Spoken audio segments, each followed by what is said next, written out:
Le titre de ce livre, c'est « Le christianisme paganisé ». Nous sommes présentement à la partie 50 de ce livre. Je répète, nous sommes à la partie 50 de ce livre. Il est écrit par le bien-aimé frère Frank Vaula. Nous sommes au chapitre 10. Nous entrons dans le chapitre 18. Vous voyez votre Seigneur le révolutionnaire. Vous voyez votre Seigneur le révolutionnaire. Pour la plupart des chrétiens, c'est un nouveau regard sur Jésus-Christ.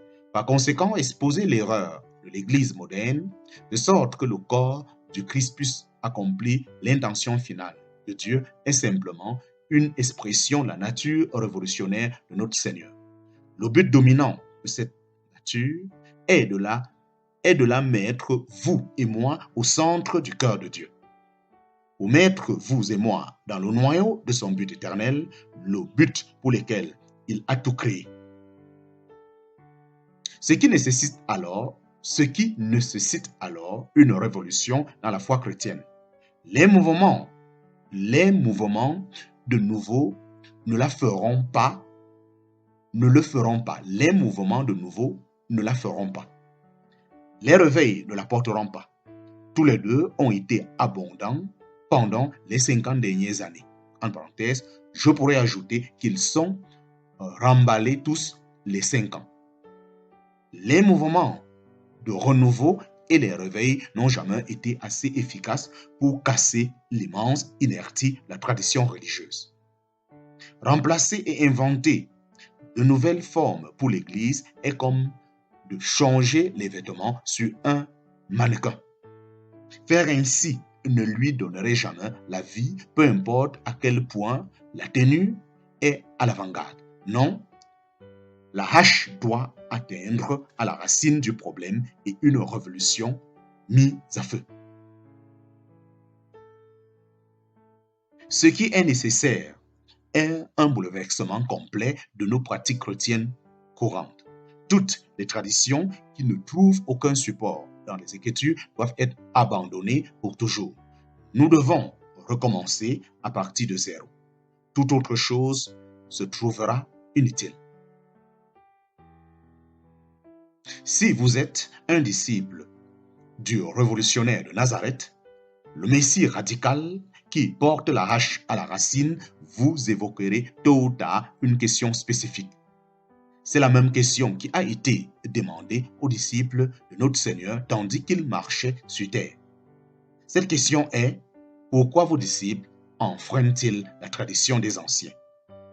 Sur les traces de cette assertion, le prochain chapitre est le plus important de tous.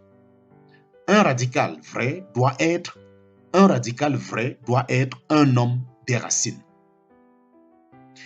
Dans les mots que j'ai employés ailleurs, le révolutionnaire peut être étranger à la structure dont il verrait l'effondrement. En effet, il doit se tenir en dehors de celle-ci, mais le radical va aux racines de sa propre tradition. Il doit l'aimer, il doit pleurer sur Jérusalem, même si il doit en annoncer son malheur. Écrit par John A.T. Robinson. Un radical vrai doit être un homme des racines. Dans les mots que j'ai employés ailleurs, le révolutionnaire peut être étranger à la structure dont il verrait l'effondrement. En effet, il doit se tenir en dehors de celle-ci. Mais le radical va aux racines de sa propre tradition. Il doit l'aimer, il doit pleurer sur Jérusalem, même si il doit en annoncer son malheur. Fin du chapitre 10. Je répète, fin du chapitre 10 de ce livre, fin du chapitre 10. Nous entrons dans le chapitre 11 de ce livre, chapitre 11, une nouvelle approche du Nouveau Testament. Chapitre 11, une nouvelle approche du Nouveau Testament. La Bible n'est pas un pulse. La Bible n'est pas un pulse.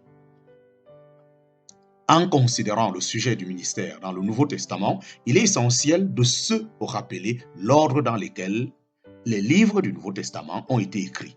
Supposer que l'ordre dans lequel les livres du Nouveau Testament sont correctement présentés nous mènerait à supposer que les évangiles ont été écrits d'abord et puis les actes et puis les lettres de Paul, commençant par Romains et finissant avec les épîtres pastorales Timothée, à Tite et à Philémon, nous ne pourrions jamais comprendre le développement des institutions et la pensée de l'Église primitive. En parenthèse, Richard Hanson. Comment se fait-il que nous, chrétiens, pouvons suivre les mêmes rituels perdus chaque dimanche sans jamais remarquer qu'ils sont en parfait désaccord avec le Nouveau Testament? Une partie de la raison doit être avec la puissance incroyable de la tradition. Une partie de la raison doit faire avec la puissance incroyable de la tradition. Mais il y a autre chose qui concerne notre Nouveau Testament. Le problème n'est pas dans ce que le Nouveau Testament nous indique. Le problème est dans la façon dont nous l'approchons. L'approche de la Bible la plus utilisée généralement parmi les chrétiens modernes s'appelle la preuve texte. L'origine de la preuve texte remonte de la fin des années 1590. Un groupe d'hommes appelés protestants scolastiques a pris les enseignements des réformateurs et les a systématisés selon les règles de la logique aristotélicienne.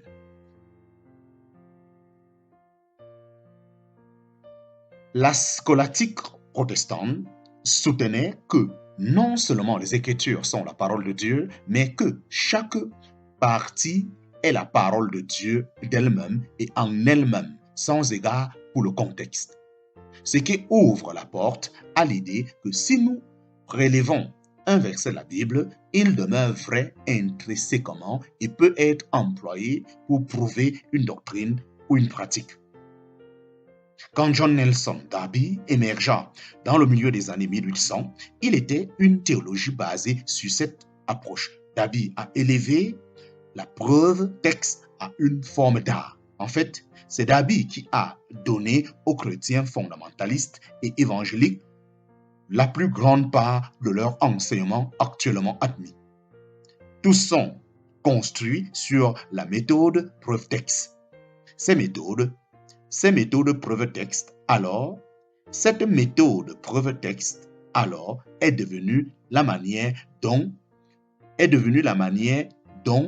nous les chrétiens modernes approchons la Bible. On l'enseigne dans chaque école et séminaire protestant de Bible sur terre.